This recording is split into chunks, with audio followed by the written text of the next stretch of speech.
Assalamu alaikum to all. Welcome to online class, dear students. How are you?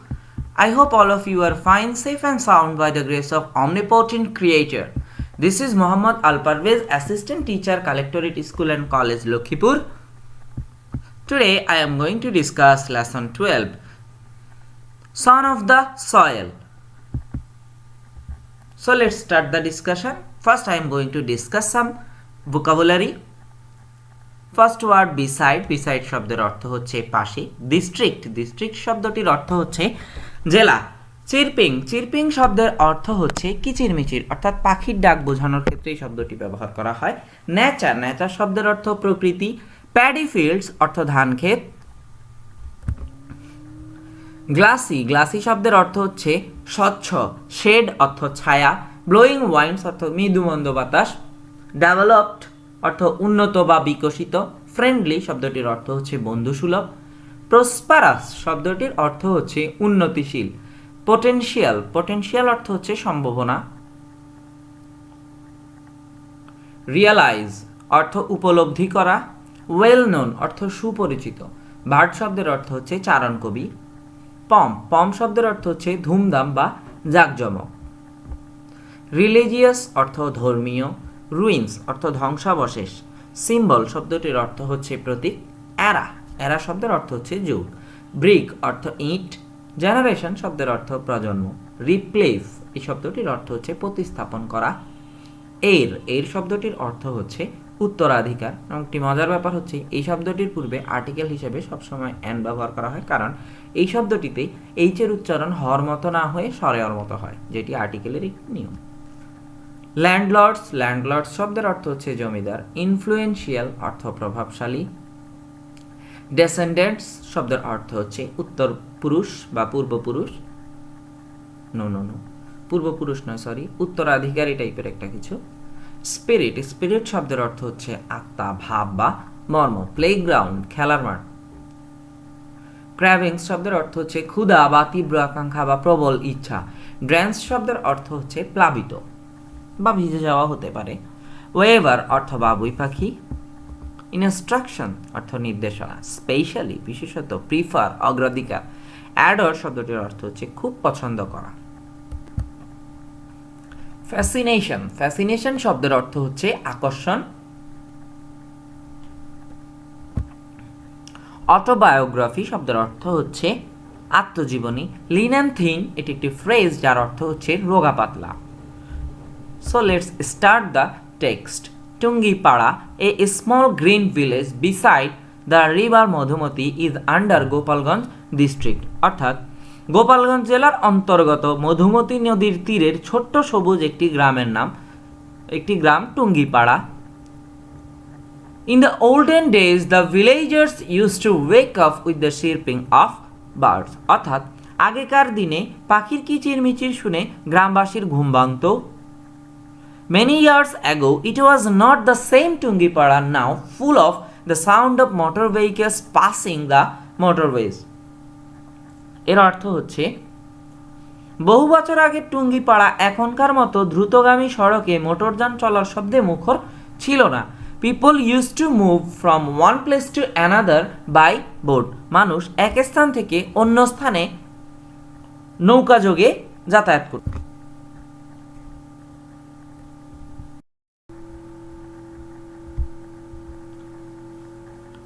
The green nature, the paddy fields, the open sky, the glassy water of the river, the shades of trees, and the blowing wind developed the villagers as fun-loving, friendly people. অর্থাৎ সবুজ প্রকৃতি, ধান ক্ষেত, খোলা আকাশ, নদীর স্বচ্ছ পানি, গাছের ছায়া এবং মৃদুমন্দ বাতাস গ্রামবাসীদের কৌতুকপ্রিয় বন্ধুসুলভ মানুষে পরিণত করেছিল। A baby was born in a prosperous sheikh family on 17th March 1920. অর্থাৎ 1920 সালের 17ই মার্চ একটি সম্ভ্রান্ত শেখ পরিবারে একটি শিশু জন্মগ্রহণ করে। Do you know who this baby was? তোমরা কি জানো সেই শিশুটি কে ছিল? He was none other than our father of the nation, Bangabandhu Sheikh Mujibur Rahman. তিনি আর কেউ নন, আমাদের জাতির জনক Bangabandhu Sheikh Mujibur Rahman. His father was Sheikh Lutfur Rahman and mother Sayera Khatun. তার বাবা ছিলেন শেখ লুৎফুর রহমান এবং মা ছিলেন Sayera Khatun. Many years ago at the time of his birth who could understand what potentials the baby had. অর্থাৎ অনেক বছর আগে তার জন্মের সময় শিশুটির অমিত সম্ভাবনার কথা কে বুঝতে পেরেছিল? Who could realize that this a small boy would be the father of the nation one day? কে বা বুঝতে পেরেছিল যে এই শিশুটি একদিন জাতির পিতা হবে? টুঙ্গিপাড়া's Sheikh family is very well known in that area. টুঙ্গিপাড়ার Sheikh পরিবার এই এলাকায় খুবই সুপরিচিত ছিল। Even there are songs and lyrics composed by the local bards narrating their pomp and glory. এমনকি তাদের জাঁকজমক ও মহিমা বর্ণনা করে স্থানীয় চারণ কবিরা গান এবং গীতি কবিতা রচনা করেছিলেন। A religious man named Sheikh Burhanuddin founded this family many years ago. বহু বছর আগে শেখ বোরহানুদ্দিন নামে একজন ধার্মিক ব্যক্তি এই পরিবারের পত্তন করেন। The ruins of the old buildings of the Sheikhs stand out as the symbol of their wealth during the Mughal era. অর্থাৎ শেখদের পুরনো ভবনের ধ্বংসাবশেষ মোগল যুগে তাদের প্রতিপত্তির প্রতীক হিসেবে দাঁড়িয়ে আছে। Brick buildings are not very common then. তখন ইটের দালান খুব একটা প্রচলিত ছিল না। Over time the generation could not maintain that status. অর্থাৎ সময়ে পরবর্তী প্রজন্ম সেই মর্যাদা ধরে রাখতে পারেনি। Now tin shed houses replaced the old brick ones. পুরনো ইটের বাড়ির স্থলে নতুন টিন শেড ঘর এসেছে। মুজিব's childhood was spent in one of those houses, as he says in his autobiography. Mujib তার আত্মজীবনীতে বলেছেন তার শৈশব কেটেছে তেমনই একটি ঘরে। It's difficult to say how Sheikh Borhanuddin came to Tungipara more than 200 years ago. এটা বলা কঠিন শেখ বোরহানুদ্দিন কিভাবে 200 বছরেরও পূর্বে টুঙ্গিপাড়া আসেন। However, history traces Sheikh Qudratullah and Sheikh Ekramullah brothers as his heirs. যাই হোক, ইতিহাস থেকে জানা যায় শেখ কুদরতুল্লাহ এবং শেখ একরামুল্লাহ ভাতৃদ্বয় তার উত্তরাধিকারী ছিলেন। They were landlords in that area beside their own business and were socially very influential. অর্থাৎ তাদের নিজেদের ব্যবসা ছাড়াও তারা ছিলেন ওই এলাকার ভূস্বামী এবং সামাজিকভাবে খুবই প্রভাবশালী। They had so much wealth that once Qudratullah told one of the British officers, "I don't count my earnings, I just weight my wealth." তাদের এতই সম্পত্তি ছিল যে একদা কুদরতুল্লাহ এক ব্রিটিশ কর্মকর্তাকে বলেছিলেন, আমি আমার উপার্জন গণনা করি না, আমি শুধু আমার সম্পদকে ওজন নিই। Bangabandhu and his relatives are descendants of these two brothers. Bangabandhu এবং তার আত্মীয়রা এই দুইজনের উত্তরসূরি, এই দুই ভাইয়ের উত্তরসূরি। Mujib carried the spirit and tradition of these bold people. Mujib এই সকল সাহসী লোকেদের তেজস্বিতা ও ঐতিহ্য এই গুণগুলো পেয়েছেন। Mujib spend his childhood in Tungipara. Mujib তার শৈশব কাটিয়েছেন টুঙ্গিপাড়ায়। All the local roads were his playground. স্থানীয় সকল পথঘাটে ছিল তার খেলার মাঠ। He had cravings for diving in the river and getting dance in the rain water. অর্থাৎ তার ছিল নদীতে ডুব দেওয়ার এবং বৃষ্টির পানিতে ভেজার ব্যাকুল আগ্রহ বা প্রচণ্ড আগ্রহ। He run field after field in search of birds nest. অর্থাৎ তিনি পাখির বাসার খোঁজে মাঠের পর মাঠ খুঁজে বেড়াতেন। He was amused by kingfishers and weaver birds.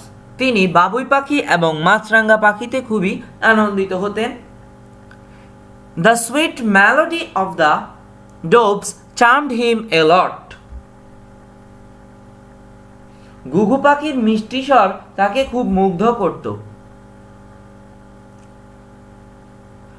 That is why hanging out with other boys surrounded by nature was his passion.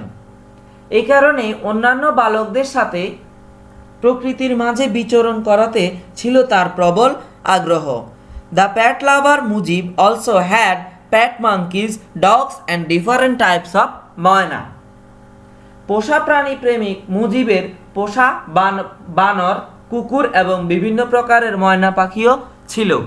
He use to train the birds to sing and other pets to follow his instruction. তিনি পাখিদের গান গাওয়ার জন্য এবং অন্যান্য পোষা প্রাণীগুলোকে তার নির্দেশনা অনুসরণ করার জন্য নিয়মিত প্রশিক্ষণ দিতেন।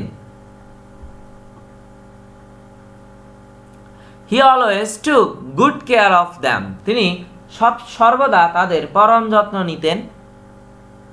In his childhood he was lean and thin boy and everyone, especially his grandma, was worried about his health. শৈশবে তিনি ছিলেন একজন রোগা পাতলা বালক এবং প্রত্যেকেই, বিশেষত তার দাদি, তার স্বাস্থ্যের ব্যাপারে খুবই উদ্বিগ্ন ছিলেন। He always kept some milk, butter and other homemade milk item ready to improve the grandson's health. অর্থাৎ তিনি সবসময় নাতির স্বাস্থ্যের উন্নতির জন্য দুধ, মাখন এবং ঘরে তৈরি দুগ্ধজাতীয় অন্যান্য খাবার তৈরি করে রাখতেন। Mujib always preferred simple foods like plain rice, fish curry and vegetables.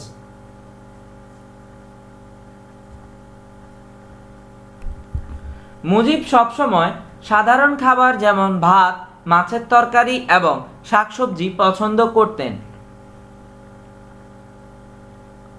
But she had a fascination for rice with milk and banana at the end of the meal. কিন্তু খাবারের শেষ দিকে দুধ এবং কলা দিয়ে ভাত খাওয়ার ব্যাপারে তার খুবই আগ্রহ ছিল। Mujib had two elder sisters and two younger sisters along with a brother.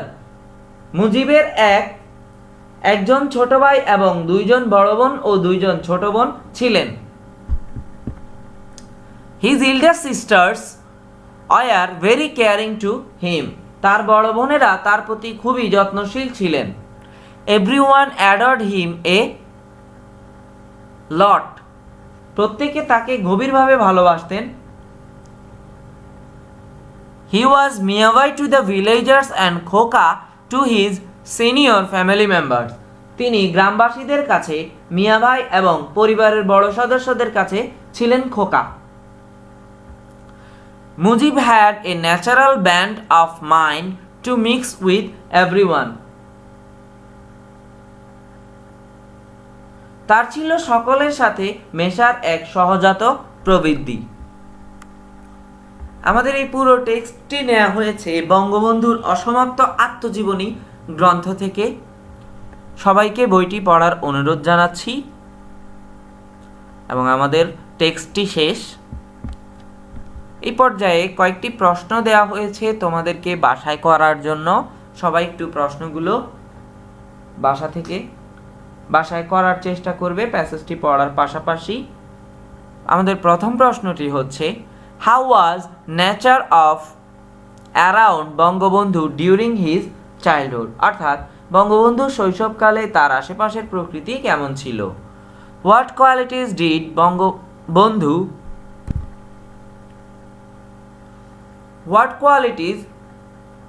Bangabandhu get from his forefathers, অর্থাৎ বঙ্গবন্ধু তার পূর্বপুরুষদের থেকে কোন গুণগুলো পেয়েছিলেন। What made Bangabandhu's guardians worried about him, অর্থাৎ বঙ্গবন্ধুর অভিভাবকরা তার কি নিয়ে চিন্তা করতেন। আমাদের আজকের ক্লাসটি আজকের মতো এখানেই শেষ। যদি কারো কোনো জিনিস বুঝতে অসুবিধা হয়ে থাকে তবে অবশ্যই কমেন্টে জানাবে অথবা স্ক্রিনে আমাদের নাম্বার দেয়া আছে তাতে ফোন করবে। তো সবার সুস্থতা কামনা করে আজকের মতো এখানেই শেষ করছি।